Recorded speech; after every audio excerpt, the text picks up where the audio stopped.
Good morning and welcome. This is the Breakfast Rundown on TV1. I'm Therunee Karunaratne. As always, we're coming to you live from our Newsfirst studios here in Colombo.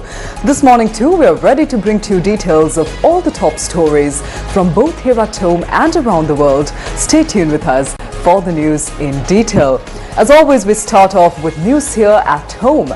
President Therunee Karunaratne is on his second day of visits to the northern province today, where he is scheduled to inaugurate and launch several new development projects.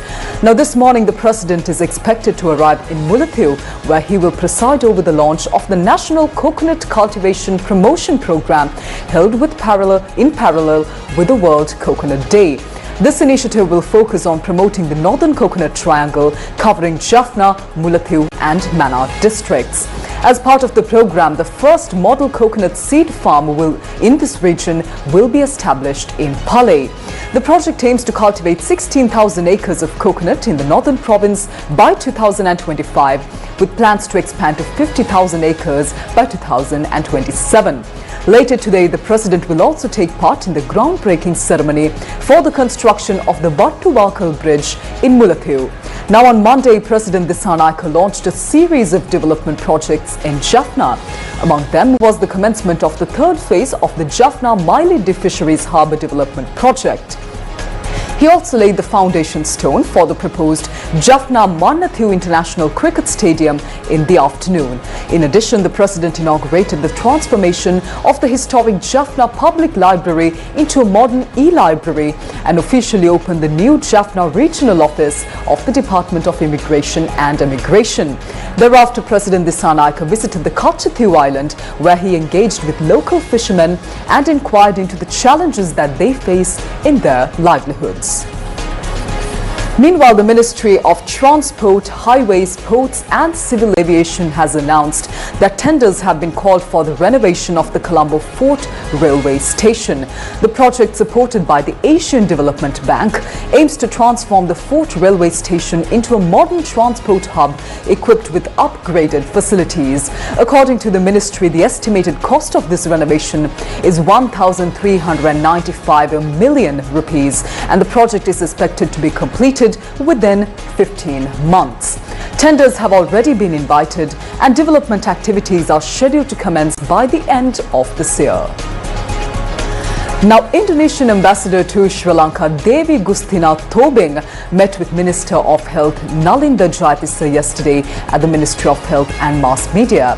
During the meeting, Ambassador Tobing expressed her appreciation for the government's initiatives to improve the health sector in Sri Lanka. She further assured Indonesia's support in strengthening the programs being implemented to provide quality healthcare services to the general public. Secretary to the Ministry of Health and Mass Media, Dr. Anil Jasinghe, also participated in this discussion. Now, Sri Lanka welcomed 198,235 tourists in August, marking a 20.4% increase compared to the same period last year.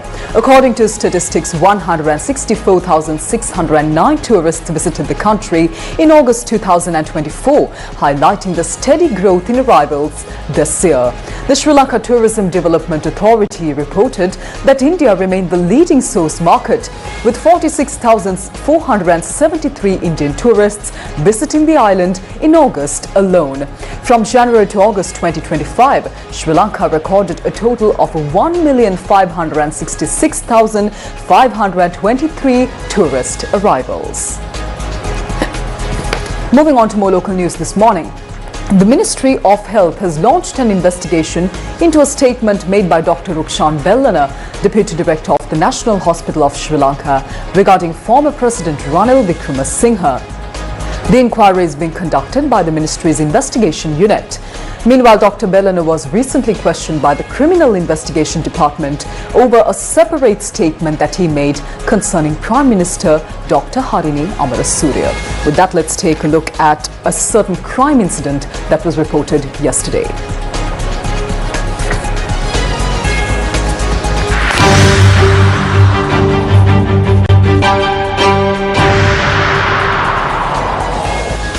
3 police teams have been deployed to investigate a shooting incident that took place in Malbanna Mitiagoda yesterday. Police said the shooting occurred at around 4:30 p.m. when 2 men on a motorcycle opened fire at a car. The car was carrying 5 individuals, including a hotel owner who is believed to have been the intended target.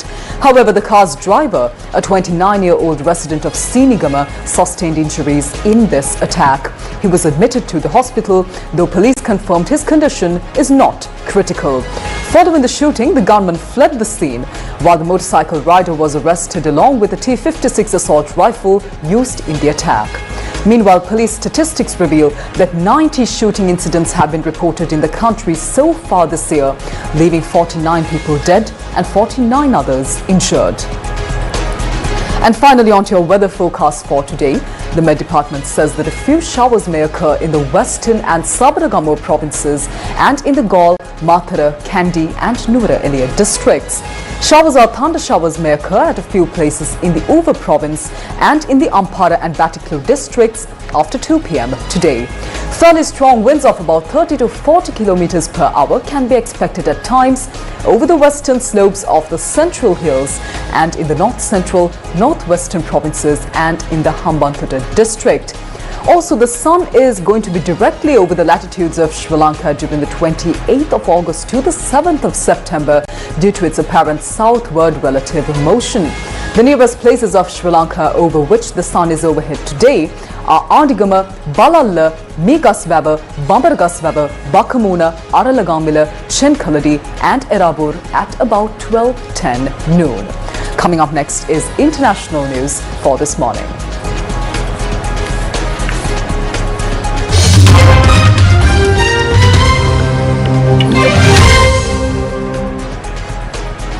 And news overseas, following a series of earthquakes that struck eastern Afghanistan, killing over 800 people and injuring over 2,800, India has extended urgent humanitarian assistance to support relief efforts in the region. Now, the Ministry of External Affairs stated that India would be extending humanitarian assistance to Afghanistan in the wake of this earthquake. The aid, highlighted in the ministry's ex-post, includes images of trucks loaded with sacks of rice and other items, symbolizing India's commitment to stand by Afghanistan during the challenging time. On Monday morning, a strong earthquake of magnitude 6.3 struck Afghanistan, with tremors felt across the region, including parts of Pakistan.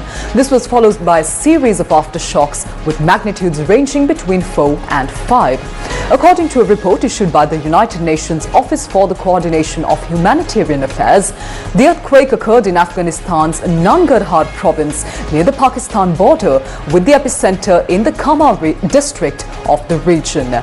Earlier, External Affairs Minister S. Jaishankar said he had spoken with Afghan Foreign Minister Maulavi Amir Khan Muttaqi and conveyed condolences over the loss of lives in the earthquake that struck Afghanistan.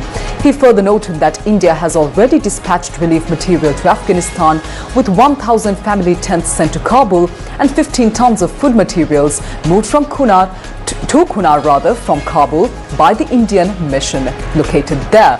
The disaster will further stretch the resources of the war-torn nation's Taliban administration, already grappling with crises ranging from a sharp drop in foreign aid to deportations of hundreds of thousands of Afghans by neighboring Afghan countries. On to more international news this morning. The Sudan Liberation Movement, or army, said on Monday that at least 1,000 people were killed in a landslide that destroyed a village in the Mara Mountains area of western Sudan, leaving only one survivor.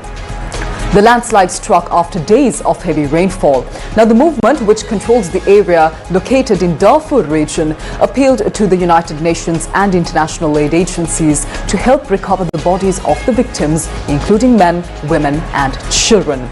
Fleeing the raging war between the Sudanese army and the paramilitary rapid support forces in North Darfur state, residents sought shelter in the Mara Mountains area where food and medication are insufficient.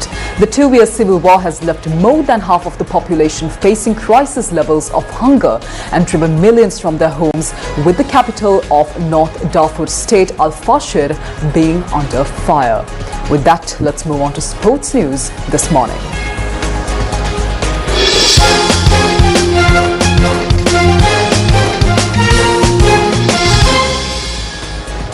In sports, it's tennis.